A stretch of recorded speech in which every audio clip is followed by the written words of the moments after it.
இது போன்ற சுவாரஸ்யமான புது புது தகவல்களை தெரிஞ்சுக்க தமிழ் ஜனம் சேனலை உடனே சப்ஸ்கிரைப் பண்ணிக்கோங்க. ஜெய் ஸ்ரீராம், ஜெய் ஜெய் ஸ்ரீராம்.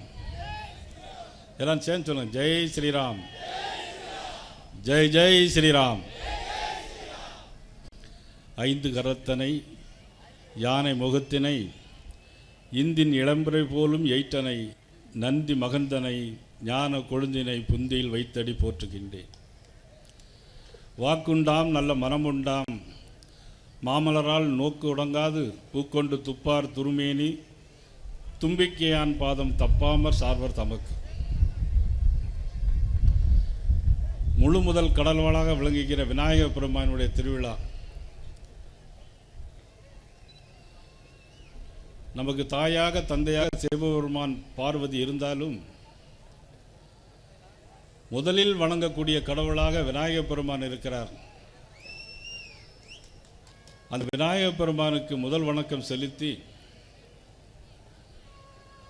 இந்த திருப்பூர் மண்ணில் கொடிகாத்த குமரனுக்கு எனது இரண்டாவது வணக்கத்தை நான் தெரிவித்துக் கொள்கிறேன்.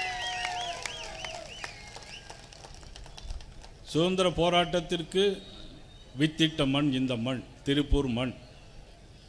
இந்த மண்ணுக்கென்று ஒரு பெருமை உண்டு.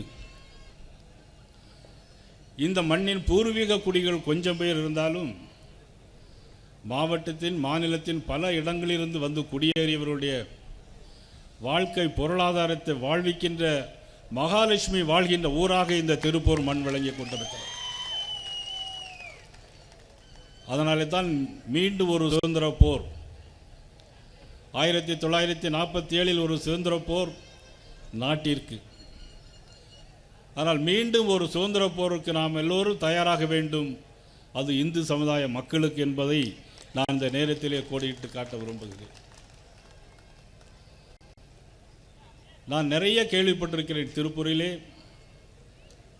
அண்ணாச்சி காடேஸ்வர சுப்பிரமணியன் அவர்கள் மிக சிறப்பான விழாக்களை ஏற்பாடு செய்கிறார்கள் என்று நிறைய கேள்விப்பட்டிருக்கிறேன். ஆனால் உண்மையிலே இங்கு வந்து பார்த்தபோதுதான் உள்ளபடியே நான் பிரமித்து போனேன்.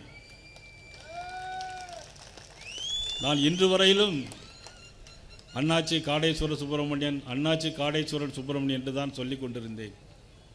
அது தவறு.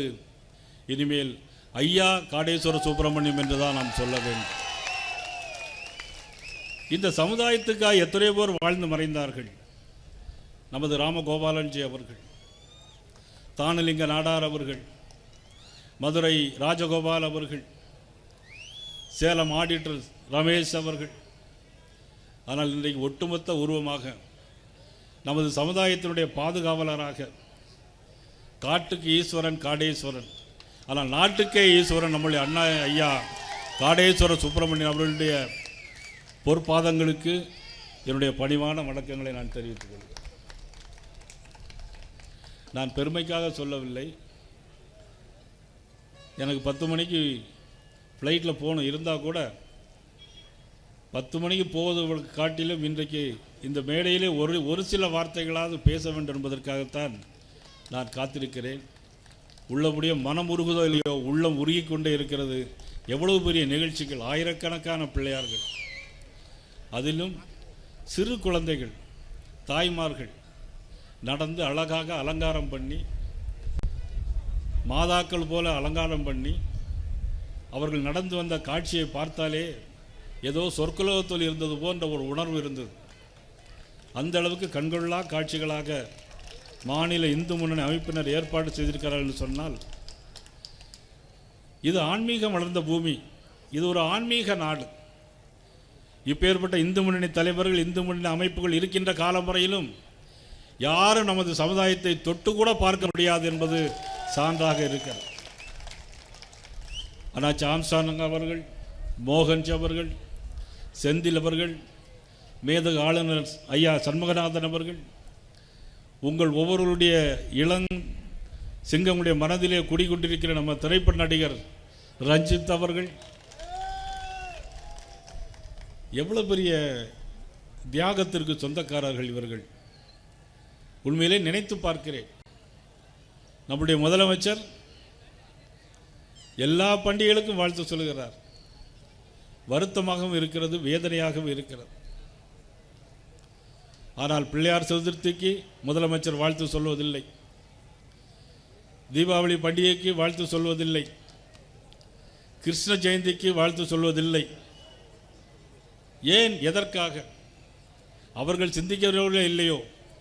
2026 வாக்கு சாவடிக்கு போகும்போது நாம் ஒவ்வொருவரும் சிந்தித்து வாக்களிக்க வேண்டிய நம்முடைய ஒவ்வொரு பொறுப்பும் கடமை. இன்றைக்கு அவருடைய ஆட்சியிலே தான் 17,000 கோயில்கள் பூஜைகளே இல்லை. புரட்சித் தலைவர் அம்மா அவர்கள் இருக்கும்போது இருகால பூஜை இருந்தது. 17,000 கோயில்களுக்கு இன்னைக்கு பூஜைகளே இல்லாமல் இருக்கிறது.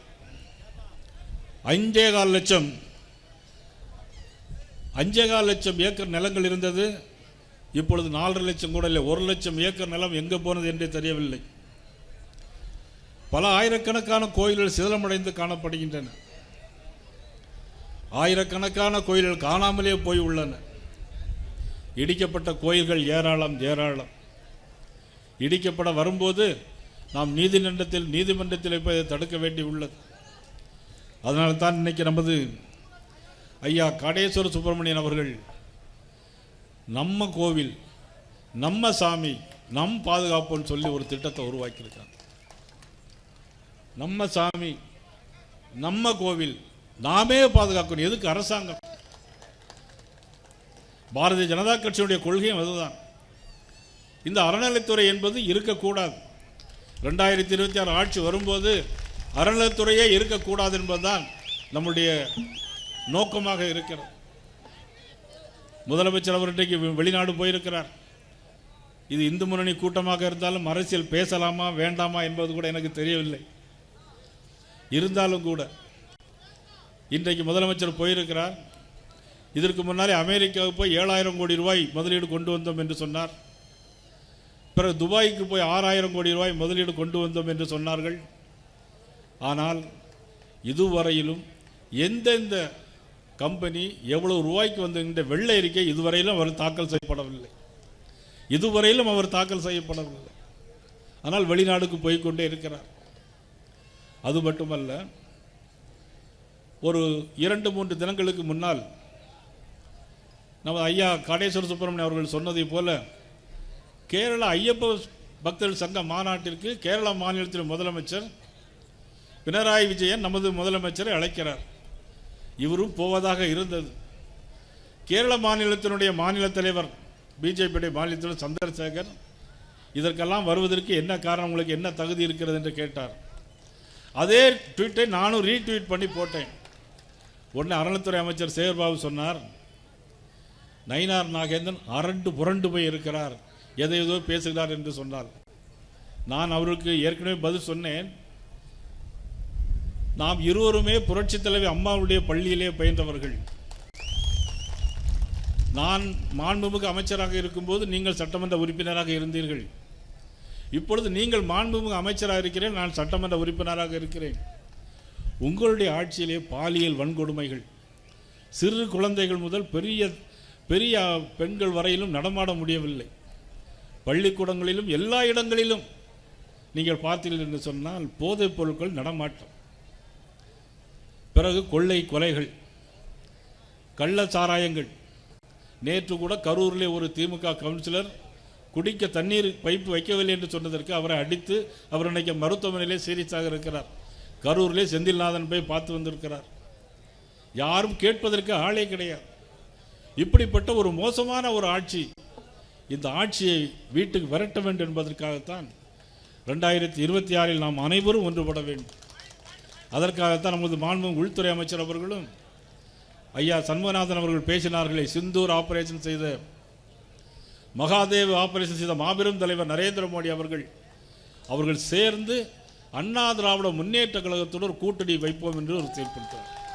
தேசிய ஜனநாயக கூட்டணி. அந்த கூட்டணியுடைய வெற்றி பெறுகிற நேரத்தில் முதலமைச்சராக வர வேண்டும். அந்த இடத்தில் முதலமைச்சராக யார் வர வேண்டும் என நம்ம கூட்டணி கட்சியுடைய தலைவர் இங்கே மேடையில் இங்கே எழுதியிருக்கு, பார்த்தீங்களா? இங்கே எழுதியிருக்கா, எல்லாரும் பார்த்துட்டீங்களா? அவருடைய தலைமையில் ஆட்சி. ஏன் நிறைய பேர் கேட்கலாம், பிஜேபி நம்மளுடைய பெரிய கட்சி அப்படின்னு கேட்கலாம். உண்மையிலே நம்ம தான் பெரிய கட்சி. 330 நாடாளுமன்ற உறுப்பினர்கள், 1300 சட்டமன்ற உறுப்பினர்கள் இருந்தாலும் கூட தமிழ்நாட்டில் உறுதியாக அவர்களை அப்புறப்படுத்த வேண்டும் என்பதற்காகத்தான் இந்த கூட்டை நாம் ஏற்பாடு செய்திருக்கிறோம். அவை அதெல்லாம் சிந்தித்து பார்க்க வேண்டும் என்று நான் நேரத்தில் நான் உங்களை எல்லாம் கேட்டுக்கொள்கிறேன். பாண்டிய நாடு முத்துடைத்து, சோழ நாடு சோறுடைத்து, சேர நாடு தந்தமுடைத்து, ஆனால் கொங்கு நாடு பக்தி உடைத்து என்பதை இன்று நிரூபித்து காட்டிருக்கிறது. கொங்கு நாடு பக்தி உடையது என்பதை நிரூபித்து காட்டிருக்கிறது. எத்தனை நாடுகள் இருந்தாலும் கொங்கு நாட்டுக்கு ஈடாக எந்த நாடும் வராது. மரியாதையை இந்த மாவட்டத்தில் தான் நாம் கேட்டு படிக்க வேண்டும். ஏனுங்க, எப்படி இருக்கீங்க, என்ன கண்ணு? நம்ம நடிகர் ரஞ்சித் கூட வந்தார். சின்ன குழந்தைய பார்த்தோன்னா என்ன கண்ணு, என்ன கண்ணு, நல்லா இருக்க கண்ணு, கண்ணு கண்ணுன்னா என்ன எத்தனை கண்ணு போடுறாங்க, அதை பார்க்க நாங்களே அவங்கள கண்ணு போட வேண்டியிருக்கு. அவ்வளவு மரியாதை மிக்க ஒரு நாடு இந்த கொங்கு நாடு. அந்த நாட்டில் இவ்வளவு பக்தி பரவசத்தோடு இன்றைக்கி திருப்பூர் மண் இன்னைக்கு இவ்வளோ தூரம் இருந்திருக்குன்னு சொன்னால் ஐயா காடேஸ்வர சுப்பிரமணியன் அவர்களுடைய பொற்பாதங்களுக்கு நான் உண்மையிலே வழங்குகிறேன். இந்த நாடு இந்து நாடு, நமது சொந்த நாடு என்பதை நாம் நிரூபித்து காட்ட வேண்டும். அதற்காக தான் 2024 வருகின்ற தேர்தலில், சட்டமன்ற தேர்தலில் ஒரு இடம் கூட திமுக கூட்டணி கிடைக்கக்கூடாது. திருப்பூர் வடக்கு தொகுதி நமது தேசிய ஜனநாயக கூட்டணி கையிலே வர வேண்டும். பாரதிய ஜனதா கட்சி கையிலே வர வேண்டும். அண்ணா திமுக கூட்டணியோடு வர வேண்டும். எல்லா தொகுதிகளும் தமிழகத்தில் 234 தொகுதிகளும் நிச்சயமாக ஒட்டுமொத்தமாக வந்து இந்த ஆன்மீக சக்திக்கு எதிராக இருக்கக்கூடிய ஒவ்வொருவரும் இனிமேல் நமது கடவுள்களையோ யாரையுமே பழித்தோ இழித்தோ பேசக்கூடாது. பேசினால் காடுதான் உங்களுக்கு சொந்தம் என்பதை நிரூபித்து காட்டுகிற வகையில் உங்கள் ஒவ்வொருடைய உழைப்பும் பணியும் இருக்க வேண்டும் என்று கேட்டு 2026 இதே பிள்ளையார் சதுர்த்தி நடைபெறும் போது நிச்சயமாக தேசிய ஜனநாயக கட்சியினுடைய ஆட்சி, நிச்சயமாக கூட்டணியுடைய ஆட்சி மலர வேண்டும். திருப்பூர் மண் அதற்கு முன்னுதாரணமாக திகழ வேண்டும் என்று உங்களை எல்லாம் அன்போடு கேட்டு மீண்டும் ஒருமுறை வாழ்த்துவதற்கு வயதில்லை. என்னை விட பெரியவர் ஐயா காடேஸ்வர சுப்பிரமணியன் அவர்களுக்கு அவருடைய பொற்பாதங்களுக்கு என்னுடைய வணக்கங்களை தெரிவித்து வாய்ப்புக்கு நன்றி கூறி விடைபெறுகிறேன். நன்றி, வணக்கம்.